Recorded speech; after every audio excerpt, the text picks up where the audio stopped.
Controversy hit the paddock this weekend at the Mexican Grand Prix in an incident that has Formula One fans buzzing and the racing community at large questioning the boundaries of driver behavior. The clash? A tense and high-stakes confrontation between Sergio "Checo" Pérez, the pride of Mexico and seasoned veteran in the Red Bull family, and Liam Lawson, an up-and-coming driver from Red Bull's junior team who, in his first season, seems intent on making a name for himself, no matter the cost. Yet after this race, fans and critics alike are left wondering. Has Lawson gone too far, crossing a line that even the fiercest competitors know not to breach? It all went down during the high-octane battle on lap 19 of the Grand Prix, a lap that will surely be remembered as one of the most controversial moments of the season. Pérez, backed by a roaring crowd of his home fans, found himself locked wheel to wheel with Lawson. For Pérez, it was supposed to be a race for glory in front of his people. For Lawson, it was a race to prove he has what it takes to join the Red Bull ranks. The two cars collided, a clash that left fans and team members on edge, but it was what followed that truly shocked the racing world. As Pérez and Lawson fought for position down the main straight, Lawson made a brash, unexpected gesture, a blatant hand signal directed at Pérez, one that raised eyebrows and dropped jaws in equal measure. This was no small incident.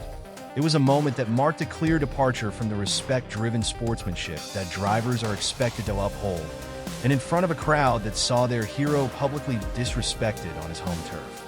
As the dust settled, Pérez wasted no time in expressing his disappointment and frustration, and his words were as sharp as the incident was shocking. In post-race interviews, he openly criticized Lawson's lack of professionalism, something we rarely see from a driver known for his calm demeanor and respect for the sport. "It's not just with me," Pérez explained, alluding to Lawson's pattern of behavior in previous races. The young driver had already tangled with other prominent names on the grid, including Fernando Alonso and rookie Franco Colapinto, showing a kind of fearless aggression that had yet to draw any consequences from race officials. For Pérez, this incident wasn't just a one-off issue. It was the culmination of a reckless approach that he believed should have been checked long before reaching this point. The comments from Pérez didn't stop there. He even raised questions about Red Bull's role in the unfolding situation, suggesting that perhaps the team's leadership actually encouraged such audacious behavior. Maybe Red Bull also likes him to be aggressive and have this kind of behavior. "I don't know, but it ruined his race too," he stated, pointing out that Lawson's tactics were not only damaging to others but self-destructive. The implications of these words cannot be ignored. Is Red Bull indirectly pushing its young drivers to resort to extreme tactics, blurring the lines between confidence and recklessness? As one of the most competitive teams on the grid, Red Bull has fostered a reputation for aggression, speed, and a hunger for dominance. But if this culture is spilling over into encouraging dangerous on-track behavior, it's not just Lawson's reputation on the line, it's the Red Bull brand itself. To add fuel to the fire, Pérez went on to call Lawson's driving during the overtake totally unnecessary, underscoring the lack of control that he feels the younger driver is displaying. Breaking down the specifics of the maneuver, he explained how Lawson was off the track, and that after Pérez had passed him in turn 4, Lawson forced his way through turn 5 from the outside, ultimately causing contact and damage to both cars. For Pérez, this was not just an unfortunate accident, but a case of a driver deliberately overstepping the bounds of good judgment and sound racing. "He ruined my race and his own," Pérez lamented, clearly exasperated. And who can blame him? As a driver with a reputation for skillful yet respectful competition, Pérez has come to embody the very sportsmanship that fans admire. To see him undermined in this way, especially on his home track, is, as some fans have noted, a disrespect not only to Pérez himself but to the ethos of Formula One. But perhaps the most stinging comments from Pérez were reserved for Lawson's overall attitude and approach to the sport. In his candid assessment, Pérez suggested that Lawson might be feeling the pressure of the high-stakes world of Formula One a bit too keenly, saying, "I think I have no relationship with him. From the way he's coming to F1, I don't think he has the right attitude for it. He needs to be a bit more humble, you know?" These remarks dig deeper than the events of a single race.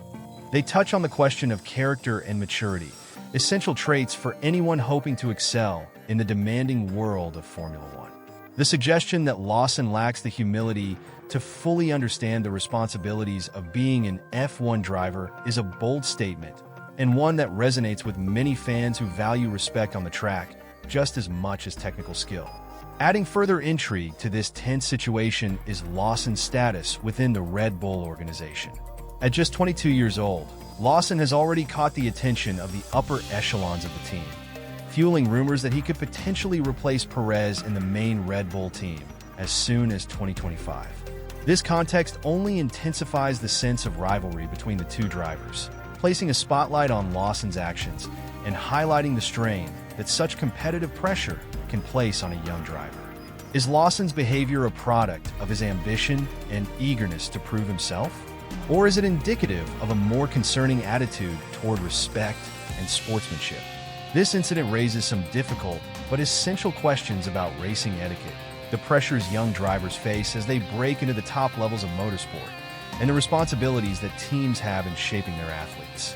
Should the Red Bull leadership be more hands-on in guiding their younger talents, especially when their actions are impacting the team's image? And what about the FIA? Does this incident call for a more stringent approach to discipline on the track to ensure that the integrity and safety of Formula One are upheld? As we move forward and anticipate the upcoming races, one thing is certain: this incident will not be easily forgotten. Fans, drivers, and teams alike will be watching closely to see how Red Bull and the FIA respond, and whether they take any steps to address the growing concerns surrounding Lawson's behavior. Will there be repercussions for his actions? Or will this controversy be swept under the rug as just another example of the high emotions and fierce competition that define Formula One? This moment has ignited a debate that goes beyond individual rivalry and strikes at the heart of what makes Formula One a unique and respected sport. For fans of Checo and of the sport itself, this moment calls for reflection on the values that make Formula One special. Let us know in the comments. Should Lawson face consequences for his actions? Or is this just another layer of intensity in the high-stakes world of Formula One? Don't forget to hit that subscribe button to stay updated on all the latest developments in this story and other big news from the world of Formula One.